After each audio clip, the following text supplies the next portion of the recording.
오늘 히브리서 9장 말씀을 읽는 가운데 좀 익숙하다, 들어보았다 그러한 생각이, 느낌이 좀 드셨을 텐데요.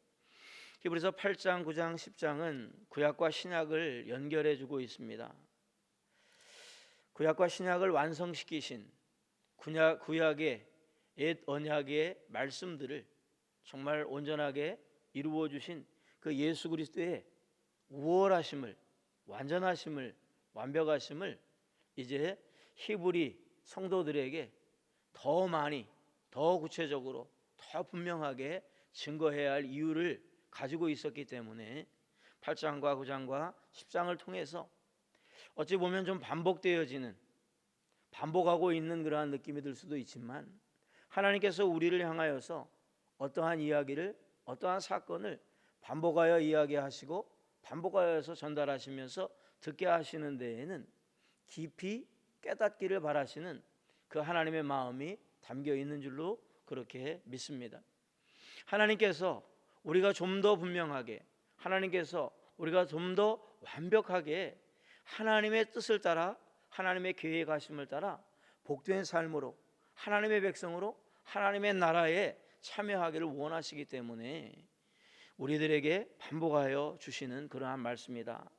익숙한 이야기, 익숙한 사건, 익숙한 말씀이기에 내가 스쳐 지나가도 될까라고 하는 그러한 마음을 저도 동일하게 갖습니다. 그런데 히브리서 9장 오늘 이 말씀을 읽는 가운데 좀 더 하나님께서 우리를 향하신 깊고 놀라우신 사랑과 은혜의 하나님이라고 하는 것을 다시 한번 깨닫게 됩니다. 1절 말씀을 보면 첫 언약에도 섬기는 예법과 세상에 속한 성소가 있더라.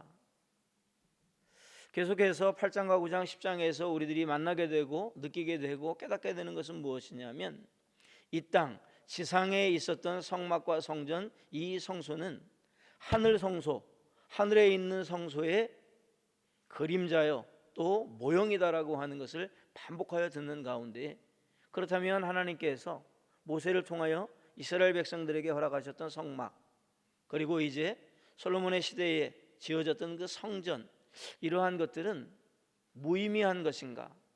가치가 없는 것인가? 그렇지 않습니다. 가치가 없다, 무의미하다라고 하는 것이 아니라 완전하지 않다라고 하는 겁니다. 모세가 스스로의 생각으로, 스스로의 아이디어로 가나안 땅을 가는 여정 가운데, 그 광야 40년 생활 가운데 자기의 생각으로, 자기의 아이디어로 시내산에 올라갔다가 내려오면서 우리가 이렇게 하나님 앞에 이러한 예법을 가지고 이러한 성막 가운데에서 하나님을 만나자 이렇게 말하지 않았습니다. 하나님께서 친히 모세를 시내산으로 부르시고 그에게 하늘 성소의 모형을 그대로 보여주시며, 이 시내산에서, 이 산에서 내가 너와 함께 하는 가운데 보여진 그대로, 내가 본 그대로 내려가게 되면 성막을 지으라라고 말씀을 하셨고, 모세는 하나도 빠짐없이, 하나도 다른 것이 없이 하나님께서 보여주신 대로 그대로 그 성막을 완성하여 바로 그곳에서 하나님과 이스라엘 백성들이 만나게 되어지는, 하나님과 이스라엘 백성들이 하나가 되어지는 놀라운 은혜와 역사를 이끌어갔다라고 하는 겁니다. 그래서 그 예법과 그 지상의 성소는 거룩한 것입니다. 하나님이 주신 것임에 틀림이 없습니다. 그러나 완전하지 않으며 완성되지 않았고, 이 완전함과 완성됨은 누구를 통하여? 예수 그리스도를 통하여 이루어질 것이라고 하는 것을 우리들 가운데 계속해서 말씀을 통하여 주셨다라고 하는 겁니다. 2절, 3절, 4절 말씀을 보면 아 그렇구나라고 하는 참 놀라운 일들이 여기에서 이제 보여지게 되는데요. 예비한 첫 장막이 있고 그 안에 등잔대와 상과 진설병이 있으니 이는 성소라 일컫고, 또 둘째 휘장 뒤에 있는 장막을 지성소라 일컫나니 금향로와 사면을 금으로 싼 언약궤가 있고 그 안에 만나를 담은 금항아리와 아론의 쌍난 지팡이와 언약의 돌판들이 있고. 우리가 함께 읽었고 제가 다시 한번 읽어드렸는데, 이렇게 읽어가는 가운데 뭔가 차이점이라든가 왜 이렇지라고 하는 이상한 부분을 발견하십니까? 성막은 그 식양을 보면 길이가 50m, 너비가 22.5m, 길이가 100규빗, 너비가 50규빗입니다. 그리고 그 성막의 뜰 안에는 성소가 있게 되는데 성소는 둘로 나뉘어집니다. 제사장들이 늘 들어가는 그 자리를 성소라고 하고, 휘장이 가로막고 있고 그 휘장 뒤를 지성소라고 합니다. 지성소에는 무엇이 있냐면 언약궤가 있습니다. 그 언약궤에는 두 그룹들이 날개를 펴서 마주보고 있고, 바로 거기가 시은자, 하나님이 이스라엘 백성과 만나는 곳. 그 언약궤가 있는 지성소에는 1년에 한 번 누가? 대제사장이 들어가게 되는데, 무엇을 가지고? 피를 가지고, 피를 뿌리기 위해서. 그런데 들어갈 때 어떻게 들어가냐면, 대제사장은 마음대로 그리고 부담 없이 들어가는 것이 아니라, 먼저 오늘 말씀 가운데 7절 말씀 보면, 오직 둘째 장막은 대제사장이 홀로 1년에 한 번 들어가되 자기와, 누구와? 자기와 백성의 혐오를 위하여 드리는 피 없이는 아니하나니. 먼저 자기와 자기 가족의 죄를 위하여서 피의 제사를 드리는 거예요. 피를 흘리는 거예요. 그리고 깨끗하게 된 후에, 그 후에 백성들을 위하여, 백성의 죄를 위하여 그 안에 들어간다라고 그렇게 되어져 있습니다. 레위기 16장에 보면 이 말씀을 그대로 우리에게 말씀을 하고 있는데, 성소에 들어가게 되면 들어가면서 오른편에는 진설병이 있고 떡상이 있습니다. 그 떡상에는 6개의 떡을 그렇게 항상 진설해 놓는 그 떡상 위에 있는데요, 그러면 6개, 12개의 떡덩어리는 바로 이스라엘 12지파를 이야기를 합니다. 그리고 그 떡들은 예수님 뭐라고 말씀하셨어요? 돌들로 떡이 되어 먹으라라고 하는 사단의 유혹 앞에, 오늘 또 우리가 저기 했지만은, 함께 암송을 했지만은, 예수께서 대답하여 이르시되 기록되었을 때 사람이 떡으로만 살 것이 아니요 하나님의 입으로부터 나오는 모든 말씀으로 살 것이니라. 또 말씀을 의미하기도 하고요. 그 진설병의 맞은편에는 등잔대가 있는데, 그 등잔대에는 7가지가 있죠. 바로 빛. 우리는 세상 가운데 어떠한 존재입니까? 빛으로 살아가는, 그래서 성도들. 그리고 성소에 들어가서 정면으로 바라보게 되는 것이 분향단이고, 그 분향단 위에는 금향로가 있습니다. 이것이 성소의 구조예요. 그리고 그 휘장 뒤로 가면 언약궤가 있는데, 오늘 말씀 속에 어떻게 지금 구성이 되어 있습니까? 어떻게 지금 그 장소가 세팅이 되어져 있어요? 다시 한번 읽어보겠습니다. 예비한 척장막이 있고 그 안에 등잔대와 상과 진설병이 있으니 이는 성소라 일컫고, 또 둘째 휘장 뒤에 있는 장막을 지성소라 일컫나니 금향로와 사면을 금으로 싼 언약궤가 있고. 제가 말씀드린 것과 같은 구조로 지금 되어져 있나요? 성소에 3개의 기구가 있고 그 휘장을 넘어가면 1개의 기구가 있어야 되는데, 지금 성소에 2기구가 있고, 그리고 지성소 안에 2기구가 있습니다. 이 말씀 보니까 그렇게 보여집니까? 금향로가 분향단 위에 있어야 되는데 지금 어디에 있어요? 지성소 안에 들어가 있다라고 그렇게 여기 구조상 설명을 하고 있습니다. 뭔가 이상하지 않습니까? 레위기 16장을 그래서 제가 말씀을 드린 거예요. 레위기 16장 11절 말씀과 아마 12절 말씀을 보면, 대제사장이 휘장을 걷고 지성소로 들어갈 때에 금향로를 가지고 들어갑니다. 이 금향로는 이동할 수 있게끔 하나님께서 허락을 하셨어요. 왜 금향로를 가지고 들어가냐면, 금향로에는 그 성막에 거룩한 불을 담고, 그리고 그 위에 지정되어져 있는 향을 그 위에 올려놓습니다. 그러면 향이 피어나죠. 향이 피어나면 연기가 피어오릅니다. 그 연기가 피어오를 때에 대제사장의 시야를 약간 흐리게 한다라고 하는 겁니다. 지성소 안에 들어가 그곳에 임재하신 하나님의 영광이 어떠하다고요? 엄청나서 그것을 그대로 보는 자는 어떻게 됩니까? 죽습니다. 하나님의 영광은 인간이 그렇게 쉽게 바라볼 수 있는 영광이 아니기 때문에 그 향로에서 피어오르는 그 연기가 그것을 가려서, 그래서 그의 죽음을 면하게 해주는 거죠. 금향로가 지금 어디에 있어요? 지성소에 있다라고 하는 것은 그 지성소 안에 누가 들어가 있다라고 하는 거예요? 대제사장이 들어가 있다라고 하는 이야기입니다. 자, 히브리서가 쓰여져 있는 시점은 언제입니까? 예수님이 십자가에 못 박혀 죽으시고 3일 만에 부활하시고 승천하셨습니까? 아니면 이 땅에 계십니까? 히브리서가 쓰여진 것은 대략 서기 70년경으로 볼 때에 예수님은 이미 이 땅에 계시지 않아요. 하나님 보좌 우편에 앉아 계시단 말이죠. 하늘 성소에 이미 가셨다라고 하는 겁니다. 우리를 위하여, 우리의 죄를 속하기 위하여 지상의 성소가 아니라 하늘의 성소로 자기의 몸을 단번에 들여 자기의 피를 가지고 하나님 앞에 나아가셨다라고 이제 이야기를 그래서 하는 거예요. 그러하기 때문에 히브리서를 적어 내려가고 있는 그 귀한이가 지금 이렇게 쓰고 있는 것은 영적으로 그것을 보고 있다라고 하는 것입니다. 하나님의 말씀은 그냥 인간의 생각과 인간의 지식과 인간의 경험으로 잘 쓰여진 글이 아니라 정말 하나님의 말씀을 우리가 깨닫게 해주세요, 하나님의 말씀을 내가 깨닫기를 원합니다라고 간절하게 소망하며 나아가야 할 이유가 무엇이냐면 이 모든 것은 성령으로 인하여, 성령의 감동으로 인하여 기록되어진 하나님의 말씀이기 때문에 육신의 눈으로, 육신의 경험으로, 육신의 지식으로 바라볼 때에는 그 깊고 놀라운 하나님의 사랑과 은혜가 우리에게 온전하게 전달되어지지 못한다라고 하는 겁니다.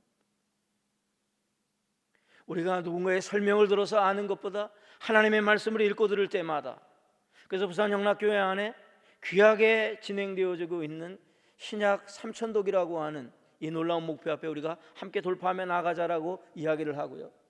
그리고 주일 오후에 예배를, 사부 예배를 마치고 난 후에 1시 반부터 한 3시 15분까지 지하 세미나실에서 성경 통독이 있을 텐데, 읽고 또 읽고 그렇게 해야 되는 이유는 무엇이냐면 읽는다는 의미보다는 듣는다는 의미가 있습니다. 듣는다는 의미보다는 하나님께서 우리에게 말씀을 통하여 보여주신다라고 하는 의미가 있다라고 하는 겁니다.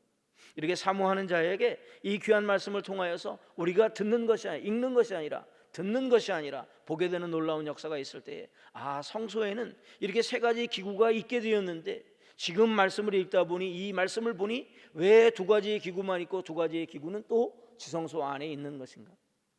이미 예수님께서 자기의 몸을 단번에 들이심으로 그 피를 가지고 하나님의 성소에 들어가 계시다라고 하는 겁니다. 그런데 오늘 말씀 가운데에 정말 이 9장 말씀, 이 말씀만을 붙들고도 우리는 하나님의 크고 놀라우신 그 사랑과 은혜를 절절하게 느낄 수가 있는데요, 그리스도의 속죄의 사역은 완전하고 영원하다라고 하는 것을 우리는 이제 보고 듣고 느끼게 될 것입니다. 그리고 그 피의 효력, 예수 그리스도의 십자가에 흘려주신 그 피의 효력은 성도들을 영원토록 온전케 한다라고 하는 겁니다. 지상 성소에서 제사장들이, 대제사장들이 앉지도 않고 서서 행했던 그 제사, 그 피의 예법 안에서는 우리는 1년에 한 번씩 거듭하여 반복하여서 매년 그렇게 해야 되는, 하나님의 은혜가 있기는 했지만, 하나님의 제사함의 은혜가 있기는 했지만 완전하지 않았다라고 하는 것이 우리에게 아쉬웠는데, 이제 예수 그리스도의 그 피의 효력은 모든 성도를 온전히 완전하게 하는데, 그것도 영원토록, 이 놀라운 은혜가 우리에게 주어지는 하나님의 그 놀라운 사랑인 줄로 믿습니다. 그런데 그리스도의 피로 말미암아 오늘 말씀 가운데에서도 계속 이야기가 되어지는 부분인데, 어떠한 이야기를 하냐면 우리 육신, 우리의 육체의 죄를 깨끗하게는 하지만 우리의 양심에 대하여서는, 우리의 양심까지는 어떻게 하지 못한다라고 하는 9절 말씀을 봅니다. 이 장막은 현재까지의 비우니 이에 따라 드리는 예물과 제사는, 하나님이 주신 그 예법을 따라 드리는 예물과 제사는 섬기는 자를 그 양심상 온전하게 할 수 없나니, 깨끗하게는 한다는 것입니다. 우리의 더러워진 손과 우리의 더러워진 몸과 이것들은 깨끗하게 하지만 완전하게 우리의 속사람까지 깨끗하게 하지는 못한다라고 하는, 그렇다면 구약의 제사가 의미 없는 것 아닙니까? 이러한 이야기를 할 수도 있는데요, 그렇지 않습니다. 구약의 제사는, 이 구약의 제사와 예법은 이스라엘 백성들이 행할 때마다, 그리고 남자는 1년 3번 하나님 앞에 보이라라고 하는 그 절기절기 때마다 하나님 앞에 나아가는 이유는 내가 죄인입니다, 나의 죄를 내가 스스로 해결할 수 없습니다, 이렇게 짐승의 피를, 하나님이 정하신 이 짐승의 피를 통하여 내가 죄 사함을 받습니다라고 하는, 그래서 우리의 연약함과 우리의 죄됨과 우리의 온전하지 못함을 그 예법과 제사를 통하여 깨닫게 해주시는 거예요. 오늘도 우리가 하나님의 말씀을 우리가 읽어야 되고 보아야 되고 들어야 되는 이유는 무엇이냐면 그 말씀이 우리에게 주시는 크고 놀라운 은혜와 사랑도 그 깊이와 넓이가 한이 없지만 하나님의 말씀을 들을 때마다 나는 연약한 인간에 불과하구나, 하나님이 없다면 예수 그리스도가 아니라면 나는 아무것도 아니구나라고 하는 것을 우리는 이 말씀을 통하여 깨닫는 것이 하나님께서 우리에게 말씀을 주시는 목적 중에 하나라고 생각이 되어집니다. 내가 누구인가를 알기 위하여, 내가 어떻게 살아가야 될 것을 알기 위하여, 내가 하나님의 은혜를 얼마나 받고 있는가를 알기 위하여, 내가 하나님을 위하여 어떠한 일을 해야 될 것인가를 알기 위하여서 하나님의 말씀을 읽고 듣고 보는 훈련을 계속 하시는 가운데에 정말 우리의 삶이 하나님이 나를 어떻게 살기 원하시는가를 우리가 말씀을 통하여 알았기 때문에 그렇게 살아드려서 하나님 앞에 영광을 올려드리고, 또 우리들이 하나님의 뜻이 무엇인가를 하나님의 말씀을 읽는 가운데 깨닫게 되어 그 하나님의 말씀을, 하나님의 뜻을 행하는 자 되어서 너로 인하여서 너 때문에 나의 나라가, 하나님의 나라가 확장되었고 너 때문에 나의 나라가, 하나님의 나라가 든든히 서갔다라고 하는 그러한 칭찬을 듣는 우리 모두가 될 수 있기를 간절히 소망을 합니다. 10절 말씀을 좀 보겠는데요, 10절 말씀을 보면 이런 것은 먹고 마시는 것과 여러 가지 씻는 것과 함께 육체의 예법일 뿐이며 개혁할 때까지 맡겨둔 것이니라. 혹 예수님께서 마태복음 5장 17절 말씀을 통해서 말씀하셨던 그 말씀이 기억이 나실지 모르겠습니다. 제가 한번 말씀을 드리면, 내가 율법이나 선지자를 폐하러 온 줄로 아느냐, 폐하러 온 줄로 생각하지 마라라고 말씀을 하십니다. 폐하러 온 것이 아니요 오히려 온전하게 완전하게 하려 함이니라라고 말씀을 하십니다. 그 말씀을 떠올리게 되는 것은 바로 개혁할 때까지 말씀드렸죠. 구약의 예법은 가치가 없는 것이 아니라, 의미가 없는 것이 아니라 하나님께서 주신 것이기에 가치 있고 의미 있는 것인데 완전하지는 않았다라고 하는 그런 말씀을 드립니다. 개혁할 때까지, 완전하게 될 때까지 허락되어진 것이다라고 하는 겁니다. 이제 예수님은 더 좋은 언약으로 옛 언약을 대체하실 것입니다. 무엇으로요? 짐승의 피로, 자신의 피로 대체를 하시는 거예요. 짐승의 피를 자신의 피로. 인간 대제사장이 짐승의 피를 가지고 하나님 앞에 나아갔다면 이제는 하나밖에 없으신 온전한 대제사장인 예수 그리스도가 자기의 피를 가지고 하나님 앞에 나아가는 거예요. 무엇 때문에? 인류의 죄 때문에. 무엇 때문에? 나의 죄 때문에 예수님이 그렇게 나아가시는 것입니다. 대제사장의 피로, 그 자신의 피로, 단번에 죽으심으로 이제 하나님께서는 구원을, 구속의 역사를 완전하게 완성하시는 겁니다. 그러함에도 불구하고 이스라엘 백성들, 유대 종교를 믿고 있던 그들에게는 불안한 것들이 있었어요. 그 유대 종교라고 하는 그 종교에서 옛것을 잃어버린 듯한 상실감을 가지고 있고요, 그리고 유혹을 합니다. 너희들이 예수 그리스도를 믿는다는 그 믿음의 고백만으로 깨끗하여질 수 있느냐, 제사함을 받을 수 있느냐? 아니다. 옛날처럼 피의 제사로 그러한 예법을 통하여 하나님 앞에 나아갈 때에 정결하게 된다라고 하는 그러한 유혹을 계속해서 받게 되는 거예요. 그래서 이 히브리서를 통하여서 너희들에게 오신 예수 그리스도는 옛 언약과 새 언약으로 비교할 때에 완전하고 완벽하고 완성된 것이요, 짐승의 피로 너희들이 깨끗하게 되어지고 또 정결 예법을 통하여 깨끗하게 되어졌다라고 하는 그 구약의 그 모든 예법들을 완전하게 완성하시러 이 땅 가운데 오신 그 예수 그리스도임을 너희는 알라라고 하는 겁니다. 앞에 말씀드렸죠. 우리들이 하나님의 말씀을 읽어가는 가운데 우리의 육체의 지식으로, 육체의 경험으로 깨닫게 되는 것은 한계가 있습니다. 아, 하나님의 말씀이 놀랍습니다. 아, 하나님의 말씀이 깊습니다. 이러한 우리가 세상의 지식과 견주어서 그러한 이야기, 그러한 감탄을 할 수 있습니다마는 그것에 속하지 아니하고 좀 더 깊은 하나님의 사랑과 은혜라고 하는 영적인 세계로 들어갈 때에 바로 그것이 우리가 원하는 것, 우리가 바라는 바이고 하나님께서 원하는 바이라고 하는 것입니다. 근데 오늘 말씀 가운데 13절 말씀을 보면 염소와 황소의 피와 및 암송아지의 죄를 부정한 자에게 뿌려 그 육체를 정결하게 하여 거룩하게 하거든. 여러분, 죄를 타고 남은 죄, 그것도 그냥 나무나 식물들이 타고 남은 죄가 아니라 송아지를 태운 죄니까 냄새도 납니다. 그 죄를 사람에게 뿌리면 깨끗합니까? 그 죄를 사람에게 뿌리면 오히려 더러워지는 거 아니에요? 사람에게 짐승의 피를 뿌리면 깨끗합니까? 오히려 더러워지는 거 아닙니까? 그런데 하나님께서는 오늘 이 말씀 가운데 사람에게도, 죄된 사람에게도, 그리고 성전의 기구에도 이 피를 뿌려 깨끗하게 하라, 정결하게 하라 이야기를 합니다. 세제로, 비누로 깨끗하게 씻으라고 하시는 것이 아니라 죄를 뿌리고 피를 뿌리라라고 그렇게 말씀을 하십니다. 하나님께서 보시는 정결함과 깨끗함은 우리의 눈으로 보는 것과는 차이가 있다라고 하는 말씀입니다. 의식적으로 이 예법을 따르기 때문에 그러한 그 예법을 따라 깨끗하게 되어지는 것이 아니라 영적인 차원에서 깨끗하게 되어진다라고 하는 겁니다.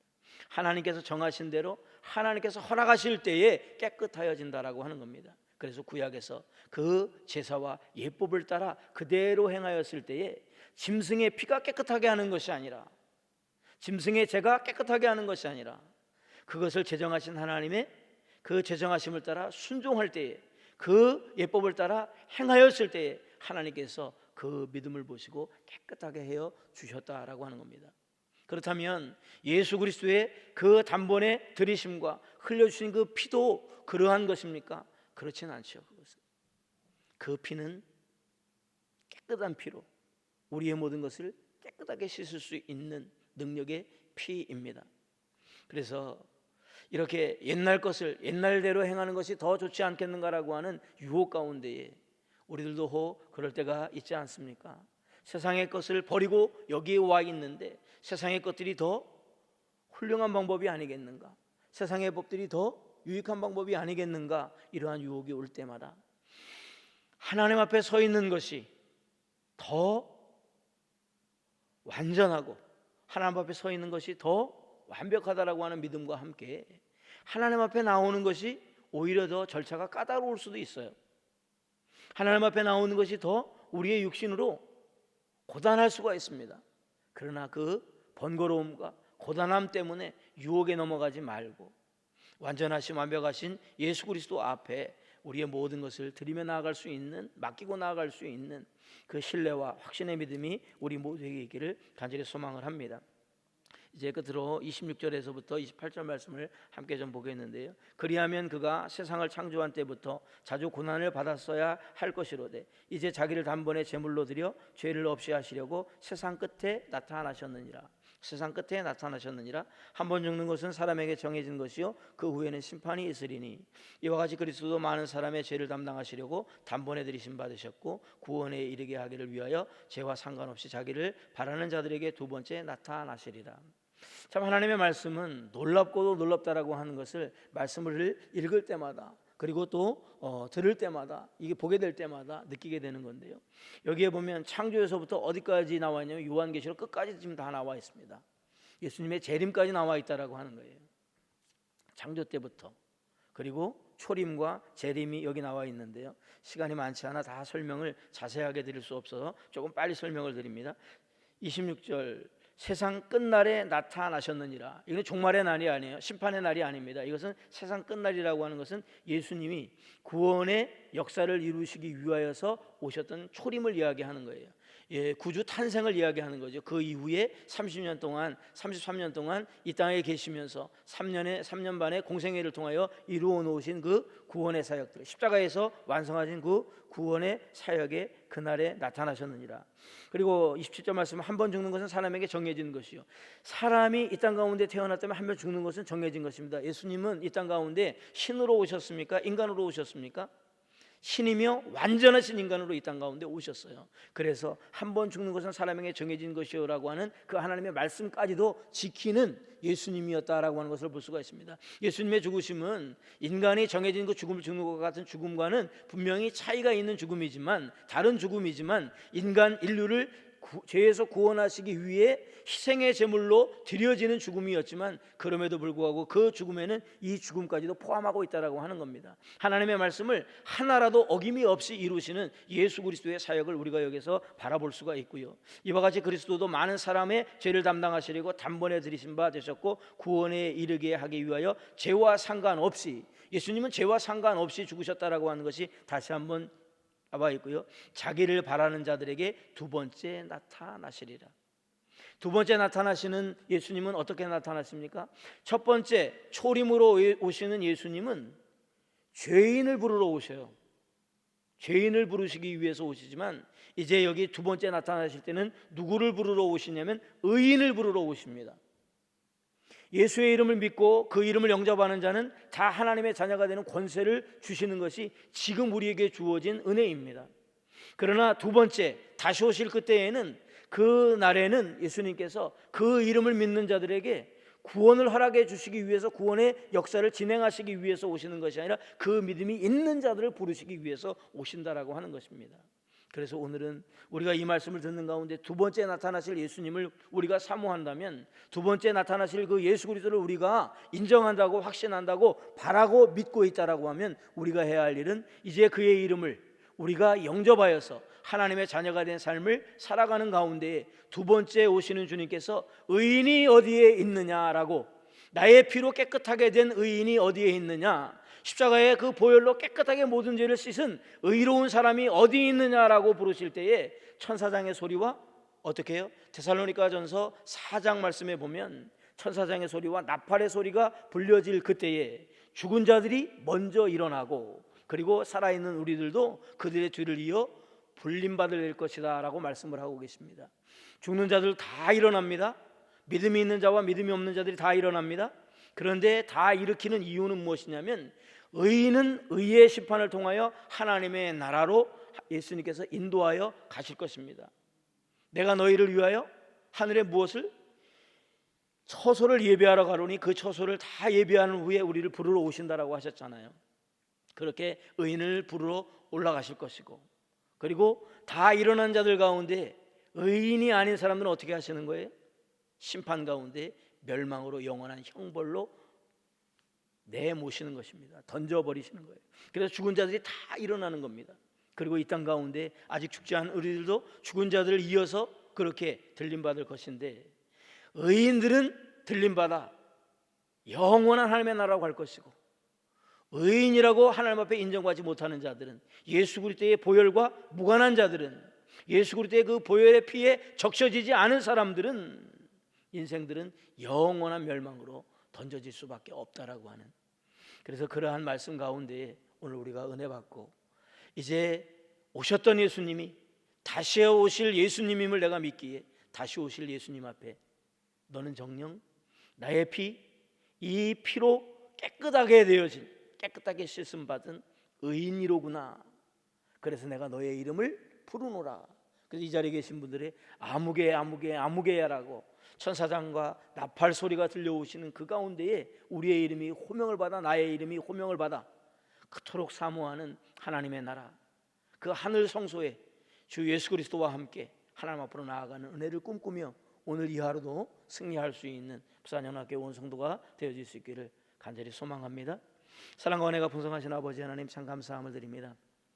주고 마땅한 우리들, 하나님을 하나님이라 부를 수 없는 추악하고 더러운 죄로 가득한 우리들, 그러나 구약시대의 많은 백성들은 짐승의 피로 그들의 죄를 씻고 그들의 죄를 씻을 수 있는 한계에 부딪혀 몸부림하였지만, 우리에게는 크고 놀라우신 우리 주 예수 그리스도를 이 땅 가운데 보내어 주셔서 단번에 그 몸을 하나님 앞에 희생의 제물로 드리시며 피 흘리게 하시고, 그 피를 믿는 자에게, 그 피에 적신받은 자에게 모든 죄를 깨끗하게 씻어주시는 은혜를 베풀어 주시고, 구약의 예법과 제사는 우리의 육신의 죄, 더러워진 손과 발을 깨끗하게 하며 더러워진 눈과 귀를 깨끗하게 할 뿐 우리의 양심상의 일들에 대하여는 온전하게 관여하지 못하였지만, 예수님의 피, 보혈의 피에 적신받은 자는 삶이 변화되어지는, 그 인생이 변화되어지는, 그 속사람이 변화되어지는 놀라운 은혜까지 더하여 주시니, 완전하게 허락하여 주시니 참 감사함을 드립니다. 하나님, 우리를 온전하게 하시는, 우리의 삶까지도 바꾸시는, 우리의 인성까지도 바꾸시는, 우리의 인격까지도 바꾸시는, 우리의 그 죄성을 깨끗하게 도말하시고 의롭게 하시는 그 피를 우리들이 아버지 하나님 사모하게 하시고, 그 피에 적셔지게 하여 주시고, 그 피가 우리가 날마다 통과하는 피가 되어질 수 있도록 은혜를 더하여 주시옵소서. 다시 오실 예수 그리스도, 두 번째 오실 그 예수 그리스도, 의인을 부르실 때에 우리들이 믿음의 선배들과 함께 우리의 이름이 불려져 저 하늘에 하나님 보좌 아버지 하나님 바라보며 영광과 찬양을 돌리는 그 자리에 우리가 설 수 있도록, 내가 설 수 있도록 아버지 하나님 의로 준비하게 하여 주시옵소서. 믿음으로 준비하게 하여 주시옵소서. 예수 그리스도의 보혈의 피로 깨끗하게 씻음 바 되어진 아버지 하나님, 의로운 하나님의 백성 되게 하나님 허락하여 주시옵소서. 우리의 죄 우리의 힘으로 다 해결할 수 없지만 예수 그리스도의 피를 의지하여서 그 피를 믿고 하나님 앞에 우리의 죄를 자복하여 회개하여 거듭난 생명으로 하나님 앞에 나아갈 준비를 아버지 하나님 완전하게 갖추는 우리의 믿음 되게 허락하여 주시옵소서. 하나님 앞에 나아가기를 소망합니다. 하나님 앞에 나의 이름이 불려지기를 소망합니다. 아버지 하나님, 하나님의 나라에서 하나님 앞에 영광과 기쁨의 찬송을 예수 그리스도와 함께 성령과 함께 드리는 그날을 기대하며 꿈을 꾸며 이 하루도 승리하게 하여 주시옵소서. 예수님의 이름으로 기도드리옵나이다. 아멘. 하늘에 계신 우리 아버지, 아버지의 이름을 걸어가게 하시며 아버지의 나라가 오게 하시며 아버지의 뜻이 하늘에서와 같이 땅에서도 이루어지게 하소서. 오늘 우리에게 일용할 양식을 주시고 우리가 우리에게 잘못한 사람을 용서하여 준 것 같이 우리 죄를 용서하여 주시고 우리를 시험에 빠지지 않게 하시고 악에서 구하소서. 나라와 권능과 영광이 영원히 아버지의 것입니다. 아멘.